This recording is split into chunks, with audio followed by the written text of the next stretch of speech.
Ang susunod na programa ay rated PG. Patnubay at gabay ng magulang ay kailangan sa mga batang manonood.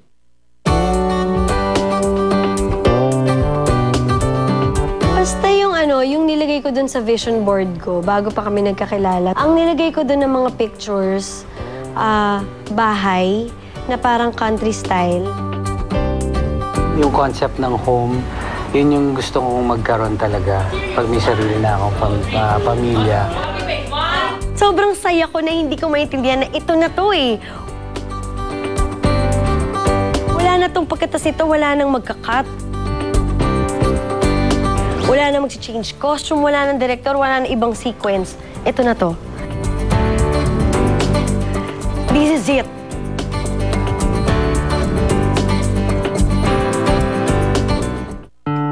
Nitong November, sinimulan ko nang ipakalat sa mga pinakamalapit na tao sa puso ko ang pinaka-importanting clue sa lahat in the simple brown package. Ang hindi nila alam, oras na buksan nila yon, magiging parte sila ng pinaka-importanting kabanata sa buhay ko. Ng buhay namin. Ang kwentong ito ay tungkol sa isang cute na batang lalaki. At kung paano niya nakilala ang cute little girl na ito. And yes, ngayon pa lang, dapat malaman nyo na. This is definitely a love story. Sa tingin ko, deserve nyong marinig ang buo at tunay na kwento dahil one way or another, naging parte kayo ng buhay namin. Kung tulad kita na may malay na nung 90s, you can't deny it, kilala mo si Julina Magdangal. Siyempre, kilala ko si Julina dahil siya parang icon talaga. She was on TV and then she had dolls, her own dolls, and like stuff in her hair. Nagsisimula pa lang River Maya, sikat na si Julina. Uy, no, Household name na siya. Uy, grabe ka naman.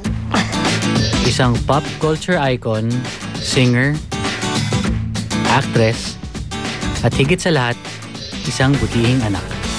Kasi when she was born, she was so little, so tiny. Kasi sa shoebox.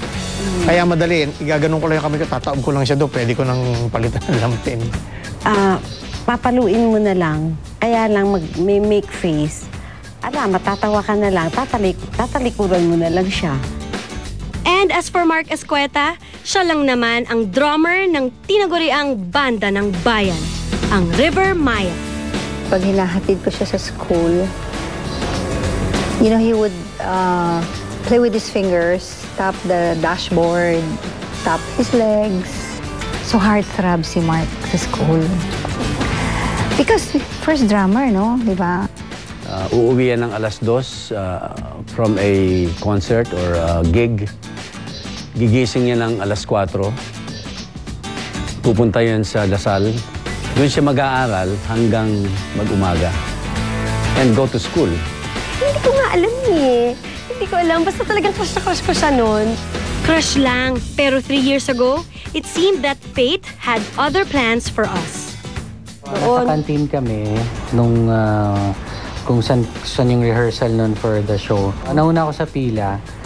Tapos isa na lang yung serving nung saging na saba doon. Kasi na-order niya na. At sabi ko, ayan, favorite ko yan. Yung pala kinukuha na nung nagsaserve para sa kanya. Kasi sabi ko, ay, sige, hindi bali na lang. Last na pala yun, hindi na nila i-refill yun. Sabi niya, sige, sa'yo na lang. Sabi ko, ay, thank you naman. Sabi ko, Ngayon ko na-recall na meron palang pinag-umpisahan ito, matamis na saging. Meron pang isa. Oo, hindi pa yun. May mas significant na siya yung mas may alam. Nasa Taiwan kami, naghahanap ako ng choknat. Kami ng mami ko, naghahanap kami ng choknat. Choknat? Sabi ko ganyan. Di, hanap naman ako. Sige na, mami. Habang nagsasign sila doon, ako naman naghahanap ng choknat. Di, hanap ko doon mga estante. Sabi ko, wala na. Bumubulong lang ako sa sarili ko, although malakas siguro. Ano ba naman to? Walang choknat? Saan ko ba hahanapin choknat dito? Meron, hindi ko napapansin. Si Mark pala nasa gilid ko. Nagkataon, may dala ako. Pinagbaon ako ng mami ko ng chocolate. Ayun. Alam niyang mahilig ako doon. Di ba pwede namang hindi siya, pwede namang ibang tsokolate, ibang bakit chocolate? At hindi ko maalam na magbabaon siya ng chocolate, diba? At yun ang matamis na simula ng friendship namin. Pagbalik na sa Manila, tumuloy yung nasimulan ng pagkakaibigan. Habang tumatagal, tapos ako pa taga Parañaque, siya taga Commonwealth.